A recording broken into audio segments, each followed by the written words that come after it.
మీరు అంకెల గారెడి చేసి మా ప్రభుత్వం యొక్క 10 ఏళ్ల పాలనను ఏదో తగ్గించాలని చూస్తే అంకెలు దాగవు అధ్యక్ష. మీరు చెప్పిన అంకెల్లోంచే నేను మీకే కోట్ చేసి చెప్తా ఉన్నాను అధ్యక్ష. అదేవిధంగా అధ్యక్ష, నాకు కావాల్సినటువంటి క్లారిఫికేషన్ ఒకటి ఉంది అధ్యక్ష. కరెంటు గురించి వారు మాట్లాడినారు అధ్యక్ష.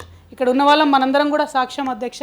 ఇక్కడ అనేక మంది యూట్యూబ్ ఛానల్ ఏమైంది అది ప్లీజ్ వారు ఆన్సర్ చెప్తారు. మంత్రులు అక్కడ చాలా మాట్లాడినారు, టైం అయిపోయింది. ప్లీజ్ అధ్యక్ష, ఇవాళ అనేక మంది చిన్న చిన్న వ్యాపారాలు చేసుకునేటటువంటి వారిని మీరు కనుక్కోవచ్చు అధ్యక్ష. అది జిరాక్స్ సెంటర్ ముందు నుంచి మొదలు పెడితే టీవీ ఛానల్ వరకు, చిన్న స్థాయిలో ఉండేటటువంటి ఐటీ కంపెనీల వరకు మళ్ళీ కొత్తగా జనరేటర్లు కొనుక్కునేటటువంటి పరిస్థితి వస్తున్నది. వాస్తవమా కాదు అది ప్రజలకు తెలుసు అధ్యక్ష. అబద్ధాలు ఆడితే దాగేటటువంటిది కాదు. ఇంకొకటి ఎస్పీడీసీఎల్ అధికారుల సంగతి కూడా వారు మాట్లాడుతూ చెప్పినారు అధ్యక్ష.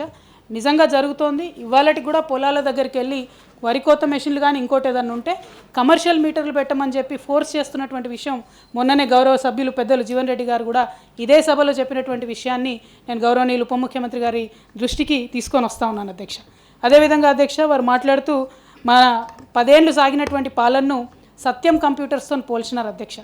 పేరెన్నిక కలిగినటువంటి సత్యం కంప్యూటర్స్ అధ్యక్ష ఇంటర్నేషనల్ స్థాయిలో ఒక తెలుగు బిడ్డ రెప్యుటేషన్ తెచ్చుకుంటే తమరి కాంగ్రెస్ ప్రభుత్వం హయాంలోనే అధ్యక్ష వారిని అనవసరంగా వేరే వేరే బిజినెస్లోకి లాగి వారు జైలు పాలయ్యే వరకు చేసింది కూడా మీరే అధ్యక్ష. కాకపోతే కేసీఆర్ గారి పాలనలో అటువంటివి ఏం జరగలేదు అధ్యక్ష. రెండో విషయం అధ్యక్ష, గౌరవ పెద్దలు జీవన్ రెడ్డి గారు కూడా మాట్లాడుతూ మేము చాలా ఉద్యోగాలు ఇచ్చినామని చెప్పినారు అధ్యక్ష. అసలు వచ్చిందే 65 రోజులు, మమ్మల్ని ఏం అడగొద్దని ఒక పక్క అంటున్నారు. ఇంకో పక్క మీరు ఎప్పుడు వస్తుంది, ఎప్పుడు నోటిఫికేషన్ ఇస్తుంది, ఎప్పుడు పరీక్షలు పెడుతుంది, ఎప్పుడు రిజల్ట్లు ఇస్తుంది, డైరెక్ట్గా తీసుకొచ్చి సర్టిఫికెట్లు ఇవ్వబడుతుంది. అది మేము ఇచ్చిన ఉద్యోగాలకే మీరు సర్టిఫికెట్లు ఇచ్చుకుంటా పదే పదే పదే కొత్త ఉద్యోగాలు అనడం అన్యాయం అధ్యక్ష. ఇకపోతే అధ్యక్ష అబ్సల్యూట్లీ బై ఛాన్స్ అధ్యక్ష మీరు లక్కీగా అధ్యక్ష. ఒకటే ఇంకా క్లారిఫికేషన్ అధ్యక్ష, ఇప్పుడు యువ వికాసం పేరుతోని గౌరవ పెద్దలు బట్టి విక్రమార్క గారి సంతకంతో అధ్యక్ష మన రాష్ట్ర ముఖ్యమంత్రి వర్యులు రేవంత్ రెడ్డి గారి సంతకంతో ప్రతి ఇంటికి ఎన్నికలప్పుడు వీళ్ళు పంచినారు అధ్యక్ష. ఇందులో యువ వికాసంలో నిరుద్యోగ భృతి ఇస్తామని చెప్పారు అధ్యక్ష, 4,000 పర్ మంత్. మరి అది ఉందా లేదా, ఉంటే బడ్జెట్లో దాని ఊసెందుకు లేదు అన్నటువంటిది. ఎందుకంటే ప్రియాంక గాంధీ గారు బట్టి విక్రమార్క గారు కలిసే వారు ఒక సభలో ప్రకటించినారు అధ్యక్ష.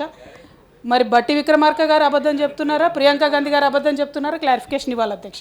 అదేవిధంగా విద్యా భరోసా కార్డు ఇస్తామని ఇందులో ఉందండి గ్యారంటీ, 5 లక్షల రూపాయలు పిల్లలకి ఇస్తామని. దాని సంగతి ఎక్కడ మెన్షన్ చేయలేదు అధ్యక్ష. అది అడుగుతాను, మీ ప్రియాంక గాంధీ గారు విక్రమార్క గారే చెప్పారన్న, అందుకే అడుగుతాను. అట్లనే అధ్యక్ష గ్యాస్ సిలిండర్ విషయంలో ఒక అనుమానం ఉంది అధ్యక్ష. ఉన్నవి 70 లక్షల కనెక్షన్లు అధ్యక్ష. 70 లక్షల కనెక్షన్కు 500 రూపాయల చొప్పున 12 సిలిండర్లు ఇస్తే 4,200 కోట్ల పైచీలకు ఖర్చు అవుతుంది అధ్యక్ష.